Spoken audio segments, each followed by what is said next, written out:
होर्मुज संकट के कारण पूरी दुनिया तेल संकट से जूझ रही है। इस बीच दो ऐसी खबरें आई हैं जो इस संकट की आग में घी डालने का काम कर रही हैं।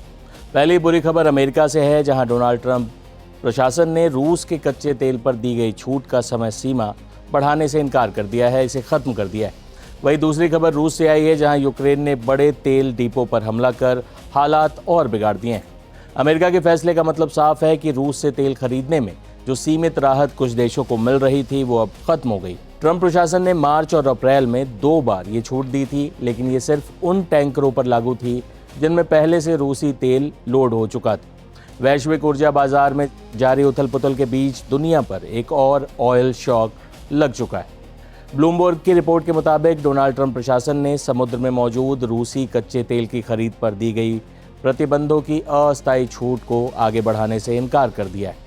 इससे 16 मई की समय सीमा समाप्त होने के बाद ये छूट अब खत्म हो गई है। अमेरिकी सरकार के इस कड़े फैसले से भारत, इंडोनेशिया जैसे तमाम देशों को बड़ा झटका लगा है, जो पश्चिम एशिया में जारी युद्ध के बीच अपनी ऊर्जा सुरक्षा के लिए सस्ते तेल के लिए रूस पर निर्भर थे। ये छूट क्या थी ये भी बता देते हैं। पश्चिम एशिया में जारी ईरान युद्ध और होर्मुज स्ट्रेट की नाकेबंदी के कारण दुनिया भर में कच्चे तेल की सप्लाई प्रभावित हुई है। इस संकट से निपटने और अंतर्राष्ट्रीय बाजार में तेल की कीमतों को काबू में रखने के लिए वॉशिंगटन ने मार्च में पहली बार एक विशेष छूट जारी की थी। इस छूट के तहत उन रूसी तेल टैंकरों से खरीद की इजाज़त दी गई थी जिन पर तेल पहले से लोड किया जा चुका था। बाद में आयात करने वाले देशों के दबाव में आकर अमेरिका ने दोबारा इसे अप्रैल में 16 मई तक के लिए बढ़ा दिया था, जिसकी डेडलाइन अब खत्म हो गई है और अमेरिका ने इसे आगे बढ़ाने से भी इनकार कर दिया है। भारत अपनी ऊर्जा ज़रूरतों का एक बड़ा हिस्सा आयात करता है। ब्लूमबर्ग की रिपोर्ट के मुताबिक इस डेडलाइन से ठीक पहले भारत ने अमेरिका से इस छूट को आगे बढ़ाने का पुरजोर आग्रह भी किया था। भारतीय अधिकारियों ने वॉशिंगटन से ये बातें कही थी कि वैश्विक तेल बाजार में जारी उतार चढ़ाव का सीधा असर भारत की 1.5 अरब आबादी और देश की अर्थव्यवस्था पर पड़ सकता है। ईंधन की बढ़ती लागत का खामियाजा पहले ही देश के आम परिवारों को भुगतना पड़ रहा है, जिससे रसोई गैस की किल्लत जैसी समस्याएं सामने आ रही। इस अमेरिकी छूट का फायदा उठाते हुए भारतीय रिफाइनिंग कंपनियों ने रूसी तेल की खरीद में रिकॉर्ड तेजी दिखाई थी। कमोडिटी ट्रैकिंग फर्म केपलर के आंकड़ों के अनुसार भारत ने मई के शुरुआती हफ्ते में रूस से रिकॉर्ड 23 लाख बैरल प्रतिदिन कच्चे तेल का आयात किया, जो अब तक का सबसे उच्चतम स्तर है।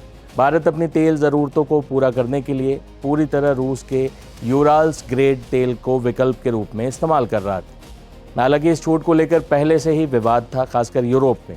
यूरोपीय देश चाहते थे कि रूस पर सख्त प्रतिबंध बने रहें ताकि उसे यूक्रेन युद्ध के लिए फंडिंग ना मिले। वहीं भारत और इंडोनेशिया जैसे देशों ने ट्रंप प्रशासन से इस छूट को जारी रखने की मांग की थी, क्योंकि ईरान युद्ध और होर्मुज स्ट्रेट में तनाव के चलते वैश्विक तेल सप्लाई पहले ही प्रभावित है। अमेरिकी ट्रेजरी सेक्रेटरी स्कॉट बेसेंट ने पहले छूट बढ़ाने से इनकार किया था, लेकिन बाद में कई गरीब और ऊर्जा पर निर्भर देशों के दबाव में इसे अस्थायी तौर पर बढ़ाया गया। अब इसे फिर से खत्म होने दिया गया है और बढ़ाने से इनकार कर दिया गया है। ऐसे में अमेरिका के इस फैसले से भारत पर बड़ा असर पड़ सकता है। खाड़ी देशों में जारी तनाव के कारण ब्रेंट क्रूड की कीमतें $105 प्रति बैरल के पार जा चुकी है, अभी $109 प्रति बैरल के ऊपर है। 2 महीने में कच्चे तेल के कीमतों में 40% से अधिक का उछाल आ चुका है। इस कारण भारत जैसे तेल आयातक देशों का आयात बिल और वित्तीय घाटा काफ़ी बढ़ गया है।